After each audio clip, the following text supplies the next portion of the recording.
நம்ம customer ஒருத்தருங்க side வாங்கணும்னு சொல்லியிருந்தாரு. ஸோ அதுக்கு வந்து நம்ம கிட்ட பர்ச்சேஸ் லோன் கேட்டிருந்தாரு. ரீசெண்டா அவருக்கு வந்து நம்ம பண்ணி கொடுத்தோம்.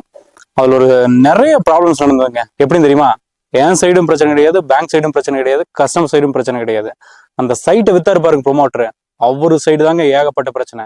ஒரு சைட்டை போய் நம்ம ப்ரொமோட்டர்கிட்ட வாங்குறோம்னா அக்ரிமெண்ட் போடும் இல்லையா, அந்த அக்ரிமெண்ட் விஷயத்துக்கு கூட அவர் போட்டு கொடுக்க கிடையாது. அதே மாதிரி மார்க்கெட் வேல்யூக்கு தான் வந்து பாத்தீங்கன்னா ரெஜிஸ்ட்ரேஷன் பண்ணணும், அதையும் ஒத்துக்க கிடையாது. சரி, இன்னொரு பேங்க்ல போய் கைட்லைன் வேலைக்கு பண்ணான்னு சொல்லி அப்ரூவல் இதை வந்து பார்க்கும்போது அதுக்கும் ஒத்துக்கல, எதுக்குமே ஒத்துக்கல. ஆனா வந்து எனக்கு பணம் மட்டும் வேணும்னு சொன்னாரு. அப்ப எதுக்கு வந்து நம்ம சைட் ஒருத்தர் விற்கணும்?